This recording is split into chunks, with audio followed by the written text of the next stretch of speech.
Hello pong muli mga kabayan, mga katambay, si Kamanong po, nagbabalik po muli para po magkomento po sa inyo dito po sa Tambayan mga kabayan. Samahan niyo po inyong lingkod. Magandang umaga po muna, tanghali, hapon, gabi. Madaling araw po sa ating lahat. Sana po nasa mapayapa at maayos po tayong kalagayan lahat mga kababayan. Ito po, komentuhan na po natin mga tambay, ito pong balita. Ayon po kay DPWH Secretary Bonoan, siya po ay naharap at naharap po siya sa napakarami pong issue ang DPWH, lalong-lalo po sa proyekto ng gobyerno na flood control. Sa dami po na anomalya, ay sinabi niya po na hindi po siya magre-resign.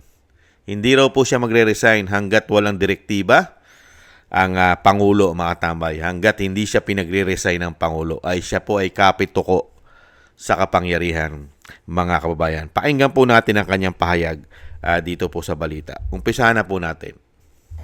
Sa dami nga po ngayon na bumabalot na lumalabas na mga kontrobersya, may mga nagtatanong po na bakit hindi pa nagbibitiw sa pwesto si Secretary Bonoan. May mga panawagan din na leave of absence. Ano po ang tugon nyo dito, Secretary Bonoan? Well, I leave it to the pleasure of the President po. So, whatever is the President will decide for me. I think I'll accept it po. Opo. Pero sumagi na ho ba sa inyong isip na mag-resign at maging ang inyo pong pamilya? Ano rin ang sinasabi?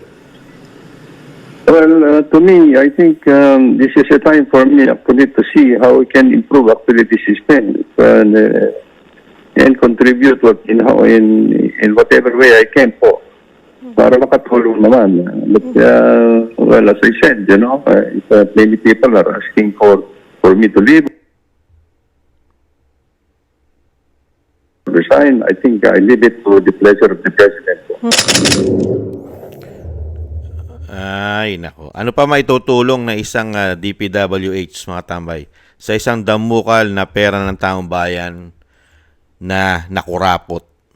Nakurakot, nanakaw ng mga demonyong politiko, mga contractors na hawak din sa ilong, at karamihan pa yata umano ay mga politiko rin ang may-ari. Kung hindi man sila may-ari, ay sila po'y ka-business partner ng mga contractors. Nakita nyo po. At ito pong DPWH Secretary na si Secretary Bonoan, mga kabayan. Ito po, hindi po ito kikilos at gagalaw kung hindi po ito magiging kontrolado ng nasa itaas. Komento ko po. Kung hindi po ito kontrolado ng nasa taas at makapangyarihan sa kanya, sa tingin nyo, lalaganap at ito, kung magtatrabaho ito ng tama, mga tambay, kung ito'y hindi hawak sa ilong ng mga matataas na opisyal o kanyang mga boss, sa tingin nyo, dadami ang ghost project. At sa tingin din po ba natin, magkakaroon ng malawakang korupsyon ng flood control? Kung ang tututukan lang ng gobyerno, lalong-lalo po ng isang sekretary ng DPWH, ay tutukan niya ng tutukan lahat ng proyekto na pinopondohan ng taong bayan, lalong-lalo ang sinasabi nilang flood control sa buong Pilipinas. Sige nga. Sa tingin nyo, itong tao na ito na si Secretary Bonoan, wala po itong sinusunod at hindi alam ito ng Pangulo. 3 taon. Sa tingin nyo, walang alam ang Pangulo sa nangyayaring korupsyon at walang alam ang Pangulo kung saan nadadala ang pera ng bayan? Sige nga. Napapatunayan po ngayon. Meron mga bayan, meron mga probinsya na priority nila. Binibigyan nila ng napakaraming proyekto. Di po ba? Sa pangunguna po ng DPWH, Secretary Bonoan. Doon po nila halos nilalagay ang malalaking proyekto, lalong-lalo po ang napakaraming flood control project. Hindi po ba? Saan po? Kauna-unahan po sa bayan ng speaker, sa Leyte. Di po ba? Napaka-special po sa DPWH ang Leyte. Ganon din po sa Bicol, kung nasaan po yung kumukontrol ng pera ayon po sa ating Vice President. Kontrolado ng mga panahon na siya ay Deputy Secretary ng isang Tambaluslos at isang Saldico. At naharap din po ito sa isang damukal na issue dahil pag-aari din daw po niya umano ang isa pong contractors, mga katambay. Sila rin po ang talagang umuubos ng pera ng taong bayan taon-taon sa mga proyekto. Kaya nga po, napakarami pong alam nito. Hindi po ito basta-basta. Si Secretary Bonoan po, hindi po ito basta-basta secretary na wala pong nalalaman ito sa issue at aligasyon ng malawakang korupsyon ng mga demonyong mga politiko umano sa ating bansa na nagpakademonyo dahil sa kagahaman sa pera ng taong bayan. Hindi po ba? Sa tingin nyo, kung ang may kinalaman lang po dyan sa mga issue ng korupsyon ng 3 taon, kung si Secretary Bonoan ng DPWH lang ang merong kinalaman sa malawakang korupsyon na ito, sa tingin nyo masisibak ba agad yan? Hindi ba? Oo. Sisibakin agad yan. Kung walang kinalaman ng Pangulo sa ginagawa ng Secretary, di ba? Kung siya lang talagang may idea, kaya nagkaganyan ang mga proyekto ng gobyerno. Nagkandaleche-leche. Hindi po ba? Sa tingin nyo kasi Secretary Bonoan lang ng DPWH ang kumontrol ng mga proyekto at siya lahat ang nasunod sa mga proyekto na kung saan dadali ng pera ng taong bayan at kung anong programa ang lalagyan, kung saan dadali ng mga proyekto, kung siya lang ang masusunod. Sa tingin nyo, aabutin po yan ng 24 oras na hindi sisibakin ng matinong Pangulo yan. Bakit po nananatili sa pwesto? Kahit po pinagpipiestahan na po ang isang DPWH na si Secretary Bonoan, pinagpipiestahan na at umaamin na rin siya sa Senado na napakaraming ghost project at napakaraming proyekto ang gobyerno na walang natatapos at nagagawa. Pero ang pera ng taong bayan, natatapos at nauubos at naibubulsa umano ng mga korap at mga demonyong politiko naghahaman sa pera sa ating bansa. Sa tingin nyo? Sige nga, nakita nyo po hanggang ngayon, nakatapos na po ang SONA. Buwan na po ang lumipas. Nananatili pa rin sa pwesto ang isang secretary ng DPWH na si Bonoan. Marami pong alam ito. At alam niya at ito po, komento ko po mga tambay. Marami pong alam na sekreto ito. Sekreto. Yung sinasabing closed door meeting. Hindi po ba? Meron po itong alam at napakarami pong alam nito ni Secretary Bonoan na mga closed door meeting nila umano. Kaya po ito, protektado po ito. Mga kababayan, sa tingin nyo, maglalakas loob ito? Ito po, nakasandal sa pader? Hindi po ba? Lalong-lalo po sa Kongreso na sila ang gumagawa ng budget taon-taon at napakarami po natuklasan niya sa investigasyon sa budget kung paano po nila dinodoktor. Hindi po ba? Kaya ito pong ginagawa po na sinasabi pong bakit hindi pa nagre-resign ang isang DPWH Secretary Bonoan? Siyempre, pagre-resignin mo ba yan? Di po ba? Kailangan niyang protektahan mo para hindi ka ilaglag. Di po ba? Kailangan ng proteksyon kasi pag hindi mo pinoprotektahan yan at pinabayaan mo yan sa dami ng nalalaman yan, baka ikantakan yan. Hindi po ba? Lalo sa panahon ngayon. At siyempre, baka manganib din ang buhay niyan. Hindi kaya? At in the future, baka umalis din po ng bansa yan. Katulad po nung dating COMELEC chairman na si Andy Bautista. Hindi na po umuwi ng Pilipinas. Sa dami rin po ng issue umano ng korupsyon nung siya ay COMELEC chairman. Di po ba hindi na umuwi ng Pilipinas si Andy Bautista? Sa tingin nyo, itong katulad na ito ng DPWH Secretary Bonoan, sa loob ng 3 taon, gaano karaming pera po ang hinawakan nila? Lalo-lalo po ang binabudget po natin sa DPWH. Di po ba? Trilyon. Sa loob ng 3 taon, trilyon ang nahawakan. Pag sinuma mo, trilyon na ang nahawakan ng DPWH. Dahil isa po ang DPWH sa pinakamalaking binabudgetan, pinopondohan natin taon-taon. Dahil sa mga programa, proyekto na sinasabi nilang kapaki-pakinabang at makapagbibigay ng magandang tulong ekonomiya sa ating bansa. Nangyari po ba yan sa loob ng 3 taon? Sige nga, blood control pa lang ang may issue ng korupsyon. Mga kababayan, hindi pa nasisilip ang mga pinagagawa nilang mga karsada, pantalan, airport kung meron man. Hindi po ba? At napakarami pong mga tulay kung meron man. Hindi pa nasisilip yan.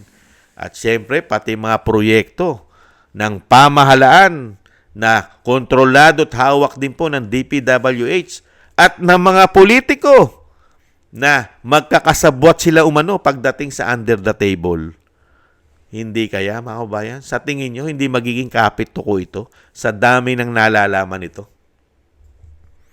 Ang tanong po natin, mapapanagot po ba ang isang DPWH Secretary Bonoan? Kaya po ba itong panagutin ng Senado sa ginagawa nilang investigasyon? O ito po yung maililigtas o maisasalba sa issue na ito?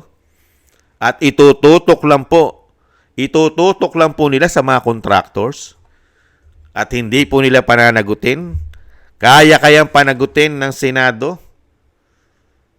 Kaya kayang panagutin ng Senado? Yan po ang tanong natin eh. Kaya bang panagutin ng Senado yung ulo magmula sa Pangulo, sa Speaker, sa DPWH Secretary, at sa mga sangkot ng mga senador? Pangkalahatan ha? Kasama na po ang mga contractors. Sa tingin nyo po, gagawin po ng Senado yan? Nagtatanong na po si Kamanong, kaya po bang kasuhan at panagutin sa dami ng pera, anomalya, korupsyon na ginawa po ng 3 taon na administrasyon ng binagoang Pilipinas? Kaya panagutin ng Senado sa ginagawa nilang investigasyon magmula sa puno, sa Pangulo, hanggang sa Kongreso? Sa nakikita po natin ngayon mga tambay, ang laman po lagi ng balita puro contractors po. Contractors at hanggang Kongreso lang.